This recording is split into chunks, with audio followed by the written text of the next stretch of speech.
మేడారం అమ్మవార్ల గద్దెల ప్రాంతం జనసంద్రంగా మారింది. పూర్తిగా భక్తులతో కిటకిటలాడుతూ ఉన్నది. మనం విజువల్లో గమనిస్తూ ఉన్నాం.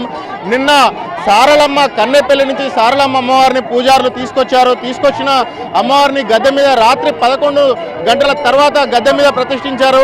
అమ్మవారిని దర్శించుకునేందుకు లక్షలాదిగా భక్తులు తరలి వస్తున్నారు. గత 4 రోజులుగా కూడా రోజుకు 5 లక్షలకు పైగా భక్తులు ఇక్కడ దర్శించుకున్న సిచ్యువేషన్ ఉంది. ఇప్పటికే 50 లక్షలకు పైగా భక్తులు అమ్మవార్లను దర్శించుకున్నారని చెప్పేసి అధికారులు అయితే చెప్తా ఉన్నారు. ఇప్పుడు మనం ఒకసారి విజువల్లో గమనించవచ్చు. క్రౌడ్ ఎంత భారీగా ఉందో చూడొచ్చు. గద్దెల ప్రాంతం పూర్తిగా కిక్కిరిసిపోయింది. ఒక జనసంద్రంగా మారింది. ఇక్కడ ఈరోజు సాయంత్రం సమ్మక్కను చిలకలగుట్ట నుంచి సమ్మక్కను తీసుకొస్తారు. సమ్మక్క తీసుకొచ్చే సమయంలో ఎదుర్కోళ్ళు జరుగుతాయి. సమ్మక్కను తీసుకొచ్చిన తర్వాత సమ్మక్క ఆలయంలో ప్రత్యేక పూజలు చేసిన వడ్డేలు కానీ పూజారులు కానీ ఇక్కడికి గద్దెపైన ప్రతిష్ఠించారు. గద్దెపైన ప్రతిష్ఠించిన తర్వాత రేపు భక్తుల దర్శనార్థం భక్తుల కోసం మొక్కులు చెల్లించుకునేందుకు వీలుగా అమ్మవార్లు భక్తులకు గద్దెలపైన దర్శనం ఇస్తారు. మనతో పాటు కొంతమంది భక్తులు ఉన్నారు. వాళ్ళని మాట్లాడించే ప్రయత్నం చేద్దాం. బ్రదర్, ఎక్కడి నుంచి వచ్చారు? సిర్పూర్ కాగస్ నగర్.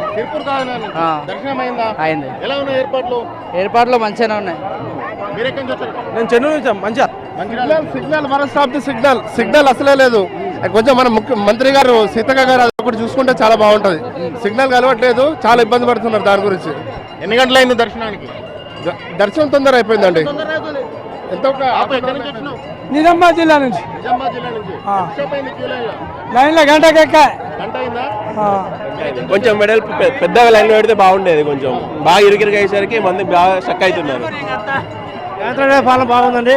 సీతక్క గారి పాలన బాగుంది. ఈసారి మంచిగా ఎగ్జామ్ చేశారు. చాలా బాగా అదృష్టం ఉంది. తల్లి అదృష్టం బాగుంది. సమాచార జాతర బెల్లంపల్లి మంచిర్యాల జిల్లా మాది. మంచిర్యాల జిల్లా 3-4 గంటలు అయింది. 4 గంటలు అయింది సార్. రంగరంగ వైభవంగా జరుగుతుంది సమాగ సార జాతర.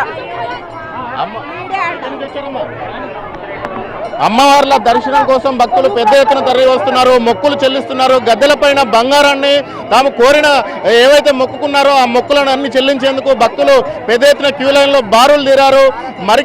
మరికొద్ది గంటల్లో మరో గద్దెపైన ఒక ప్రధాన ఘట్టం ఆవిష్కృతం కానున్నది.